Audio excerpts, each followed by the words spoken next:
So if you've been waking up every morning with that heavy feeling in your chest and sitting there at your computer screen, staring at it and just kind of wondering in the background, like, is this all that life has to offer for me? Am I this monkey in this cubicle not doing anything significant? Then you're not alone, because there are millions and millions of people out there that are in that situation. And it doesn't have to be that way. But here's the thing, quitting your job isn't just about being unhappy.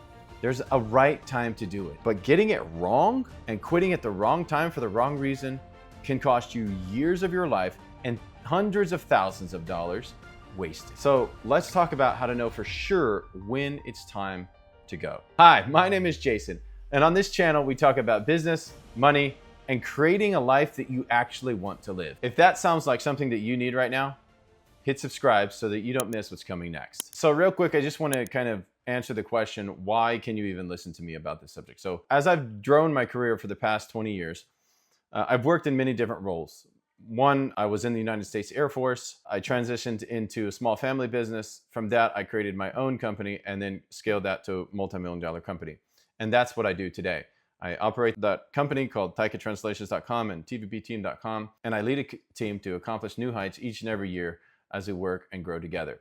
But more importantly than that, I coach our team on doing work that matters to them, that they have actually been created for, that fits who they are, so that they can prosper and help us to prosper, because they're actually doing what they do best each and every day, and they love their work, even through the struggles. It doesn't mean that they're not struggles, but it means that there's challenges, and these people are doing exactly what they're supposed to be doing and what they love to do, and they're doing it with people that they love.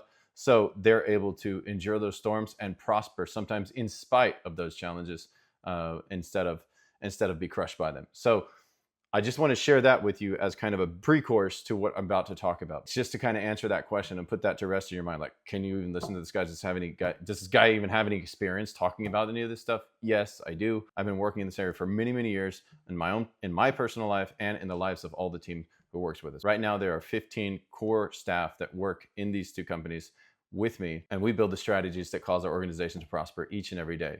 In addition to that, we have thousands of vendors that work with us to process all the work that we do on a month-to-month basis. So that's just a little bit of background. Let's get back to the content. The first thing I just want to share with you is, if you've completely lost passion, like the tag for this is emotional red flags. If you have completely lost all passion for the work that you're doing, you have to find a way to reignite that passion, and it comes from within you. It doesn't come from an exterior source, or it's time to start considering the exit. If this has been going on not just for a week, not just because you had a hard conversation or have been held accountable about something that maybe you failed in and you're trying to get better, not because of that kind of stuff, but if it's actually gone on for months and months and maybe years at this point, and you have zero passion for the work that you do, and it drains you, it drains when you go home. When you come to work, you have zero passion for being there. You don't want to be involved in the meetings. Everything's completely boring. And when you go home, you're like, meh. You remember that Emoji movie? If you haven't, go watch it. There's a movie that has meh. So check it out.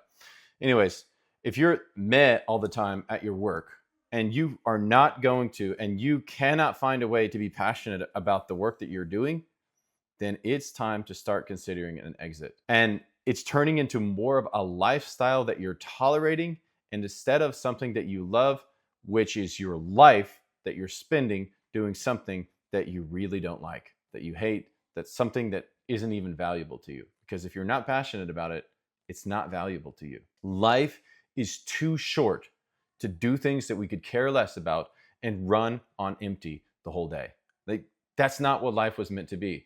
You're supposed to be full of challenges, passion, sacrifice, wins, failures, deep dives into really challenging issues, solving those together with a team, and creating outcomes that you really care about with people that you really care about. And if you can't do that in your workplace, then it's time to start considering the move. Now, I didn't say jump. I didn't say take a great leap. I didn't say take this grand leap of faith.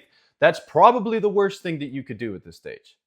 So it's time to start considering it and then taking the next steps, okay? So we don't just leap. As you go through this video, I just want you to know one really important principle. If you get nothing else from this video, it's that if you're making a big transition, don't leap, step, because you have a great plan. Second, if there is no room for growth where you currently are right now, financially or professionally, there's no room for growth, the passion isn't there, and you're in a real dead end job, and you really don't want to be in that type of a job. You can't see yourself happy there in 5 years. You've been asking for opportunities, new challenges, new things to work on, to step up, and you're just hearing like maybe later, maybe at some other time, we're not sure, we don't know what the forecasts look like, and you're not getting any solid answers for upward forward movement, and it's gone on for a really long time, then that's a reason to start inclining towards making those preparations to exit. Don't just leap though. We have to do the right preparations so that we can take the next logical step that helps us, not harms us. If there's no career growth in what you're doing, if there's no prospect for the future, it's like a plant that's not being watered. Eventually it withers up and shrivels up and dies. The third thing I want to address when deciding when it's time to quit is toxic environment. So if you are currently in a toxic environment, you got a toxic boss, toxic leaders, nobody's going to deal with any of the issues in your organization and deal with that toxicity. There's no improvement being made, no acknowledgement of it. It's just a toxic workplace. You're slowly killing yourself. You're slowly killing your passion for the work that you do. Even if you love the outcome even if you actually love the outcome that your organization produces, you are slowly killing your desire to be there, your passion for the work, your passion for the mission of the organization. If that toxicity can't be corrected, if you can't correct it, or it's not going to ever be corrected, staying there 5 more years is just going to be more and more toxic. And there's no way to eliminate that. These things eat away at your confidence, they eat away at your mental health, and that they cause you to lose heart for the work that you have to do each and every day. Life is too short to live in that condition. You cannot thrive in an environment that you're working against your best self. I mean, just think about that. What does that do to you over time? I was a dental laboratory technologist in the United States Air Force, and one of the principles they teach you when moving teeth inside of the mouth is a small amount of pressure over a long period of time, and you have a big movement that actually straightens out the teeth or realigns it or fixes a pathological problem. And if you have that small amount of toxicity in your life and it's over a really long period of time and it's not going anywhere, that's something that's going to cause us to incline to say, okay, we need to take the next step. But don't quit just yet. We still have to have a plan. All right, so before you take the next step, you should never jump without a parachute. Too many people do this and they end up in a worse situation. So we have to do a financial readiness check. What is that? Basically, you need to answer the question.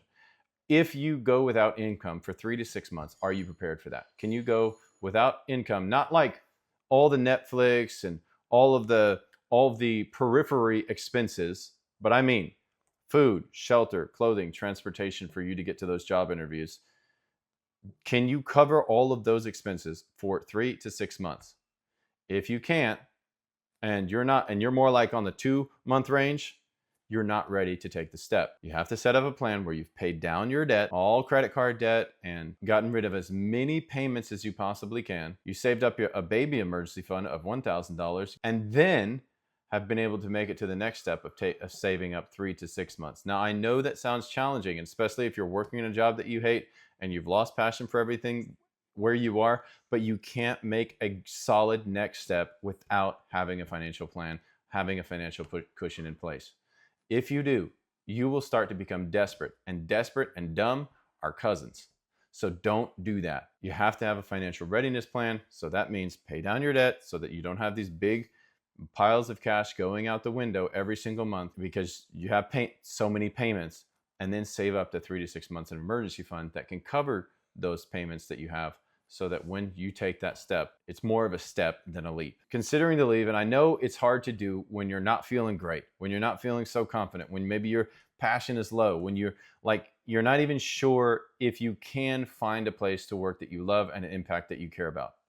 But I'm here to tell you, with working with hundreds of people all over the world, you can absolutely do this. You can find work that you love in an industry that you can care about, that creates an impact in that industry that you care about, and you can show up energized to do great work each and every day. There are many, many great leaders out there operating in companies all over the world that provide opportunities for people just like you who want to make an impact in something that they're good at and show up energized to work each and every day. That could be a remote job.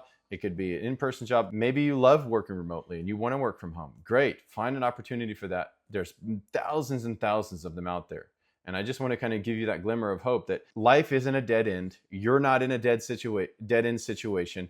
And there is hope for you. There is a job out there where you can show up passionate and work each and every day about something, or with a team that you love and an impact that you deeply care about. But you do have to have a plan. And that means outlining exactly what steps that you're going to take in the next 90 days to land you that next position. Now, it might not be the perfect ideal next position, and you might find out after working there for 6 months that actually it's not all that you thought it was going to be. There is a parameter that I want you to know that everybody who does work in any industry has to deal with, and that is the 60, 70 to 30, 40 principle, okay? If you can show up at your work 60 to 70% of the time and you like your job and it's a great place to work, and then there's 30, sometimes 40% of the time when it's a little rough.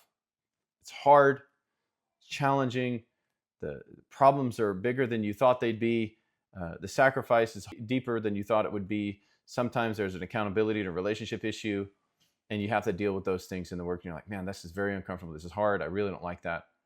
You're in the right spot. Hear me again.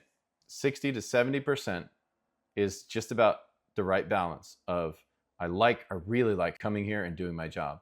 And then 30 to 40% of the time, it can be like a meh to a man, this is really hard. That is a reality that you should be looking for in your work. I don't think it's realistic to be like, okay, every single day when I come to work, like we have fireworks going off, there's a band playing in the background, and we are jamming through this day because it is awesome. That's not a reality that we live in. Life has challenges, and work has challenges. You can't just separate life from work and think that you're going to be able to find a job where you're happy 100% of the time every day, even 90% of the time every day. It's not going to be that way. Work is going to be challenging, and some periods are going to be tough, really tough. So maybe a 12-month period, it's going to be really tough, but you'll work through that because you got a great team that you love, you're passionate about the impact, and you know that it's just for a season. I just kind of want to deliver that piece to you because it's very important as a owner of a company that employs people, and as somebody who's pondered this myself for many, many years, it's very important to understand that key reality that it's not going to be hearts and flowers every day, but over time and as a whole, it's something that you deeply care about, can be very engaged in, and you absolutely care about the impact that you're making in the world and the team that you work with. So if you're switching careers, you're like, I definitely want to work in this other career. I've worked in multiple careers. I need to work in this other career. And you know, okay, over the next 90 days, I need to get a certification. I need to take a couple classes. I need to become more skilled in such and such area. That goes in your 90-day plan. Next thing, I need to get around the people. I need to connect with all the people in my network who know people in that industry. And I need to call them up. I need to meet them for coffee. I need to go sit down with somebody. I need to see if I have any relationships in that space where I want to work and start connecting with them immediately. After that, if you don't have any immediate connections, who do you know that has a connection in that network that you want to go into that industry, into that sphere? Who do you know that knows somebody? Ask them to make you an introduction. If you're a great person, and you probably are because you're watching this video, then you probably know really great people. And those great people, even if you haven't talked to them for a while, will be really happy to make an introduction to somebody to help you move forward in your life. He's like, look, I'm going through a career change. I'm looking for making a move in my life. Could you introduce me to so-and-so? I see you're connected to them on your socials, and they're in the job. They're actually in the company that I'd like to go interview for. Could you help me make a connection? And 9 times out of 10, you ask somebody that question, they'd be glad to do that for you. So just think about that a little bit. And you can even ask AI to help you with this. Who do I know in my social network that knows somebody in this industry or is connected to somebody in this industry that I could connect with? And it will help you identify those. So really cool tools that we have at our fingertips today. And you just have to make this 90-day plan. Who you're going to connect with, what skills you need to be enhancing, and then where are you going to go meet those people and start getting those interviews. Because in this day and age, you can't just send out 10,000 interviews and hope you're going to get a great job. It's not going to work that way. You have to know somebody who knows somebody somewhere to get a job. It's not what you know, it's who you know. So make sure that you're considering that you're integrating that into your 90-day plan as you make the exit into a new position or role. Now, even better if while you're still working, you can actually make this transition where you can actually save some money, pay down your debt, make this 90-day plan, and already take those steps to be connecting with all the people before you even leave your job whatsoever. Don't go around advertising, hey, I'm leaving, I'm leaving, I'm leaving. Your boss is not going to like that. So don't do that. And it would be kind of disrespectful. So go start connecting, doing the background work so that you can make the step, not a leap. Remember, it's all about stepping, not leaping, and being prepared. Financial readiness check-in, 90-day plan. We have that created. Now we're much more ready to take the step. Finally, as you consider that position that you're going to, I want you to envision yourself in that position that you're thinking that you would like to go into. Envision yourself there and say, in 5 years, will I be happy in this position, making this impact, working with this company and doing this and this team? Is that something that I can really engage in and invest my life into and see myself really being happy there over the next 5 years? If you prepare financially, you have a clear plan and align the work that you want to do with your values, you're not just quitting a job. You're upgrading your life. Quitting your job is a massive decision. But remember, more than anything else, it's not about running away from something bad.